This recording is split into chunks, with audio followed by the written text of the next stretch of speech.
Bố tôi tán gì mà tán.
Cũng bờ thả chạy của mình thấy một chế này.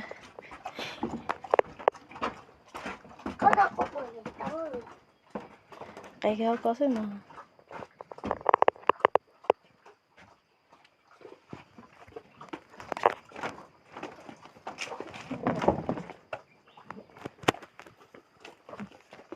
Một tí nữa một lọ cắt chia.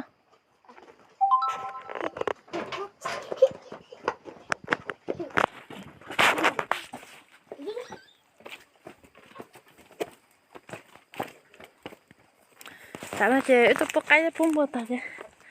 Một chế này, một để rau thia, một lọ cắt chia bể tay này.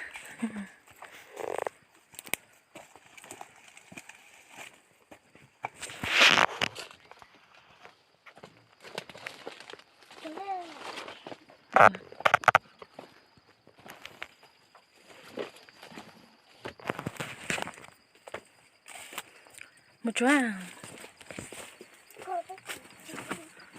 Con tê bọn tôi ăn.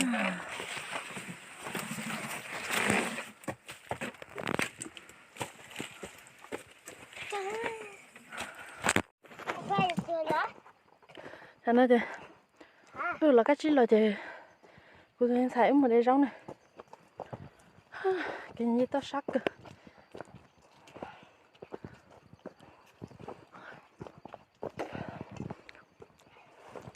Bây giờ cái thợ tay phát cơ này. Phải thế này.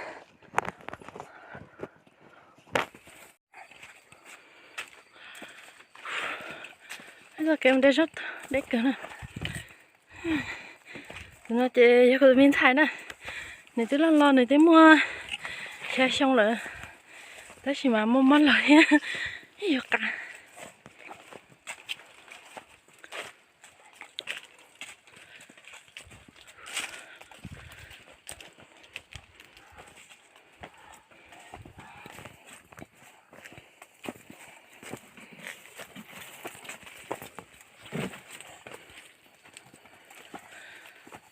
Chăm sao biết thật tê nè.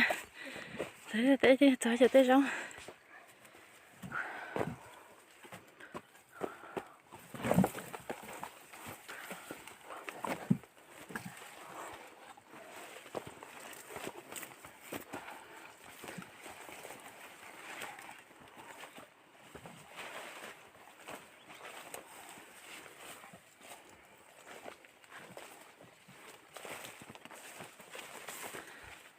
sao phải thật tệ nữa phải chờ xuống thia chờ rau thế cho tàu kia nè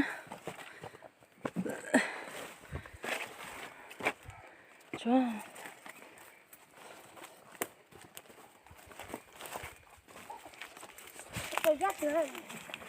để cho rau tàu con này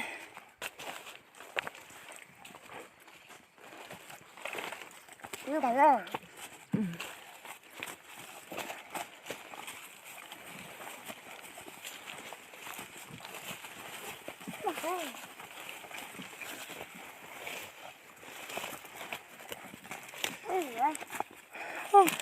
bỏ rồi cho tàu tàu thế xong đây chỉ có cho nó lấy cho xong mua mua cho nó bỏ rồi lấy cho xong mong cho xong bỏ rồi cho nó bỏ rồi cho tàu nó đây cơ đi phải thật tệ cho chỉ mua rau lì này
Bố.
Ha.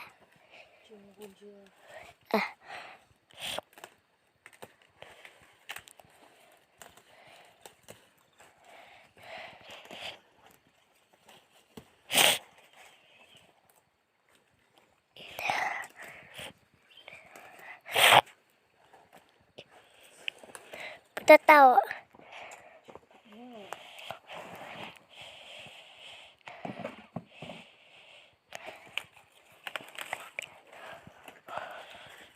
Ê, có để sót chí nữa.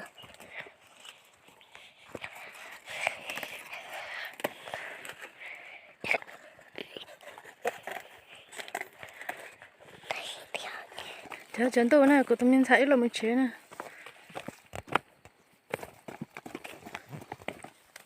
ít tôi lì cho tao tay hết trơn tôi bấm bột tay để lì lại mà để có rau là thì chọn tôi nữa chả nó thấy lì nè tí ở đúng nè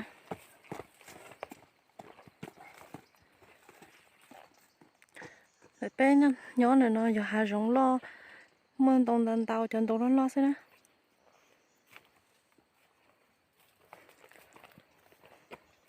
sắc chỉ tàu lù liền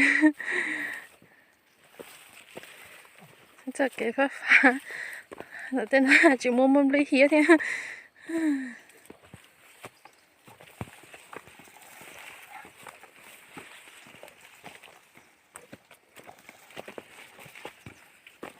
cái nó cho cái đó rõ rồi này nó rõ có xiết rồi nè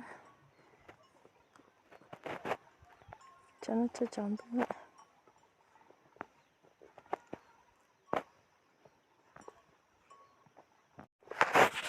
để ra chọn chọn tu này để chỉ ít xe tự uống mỏ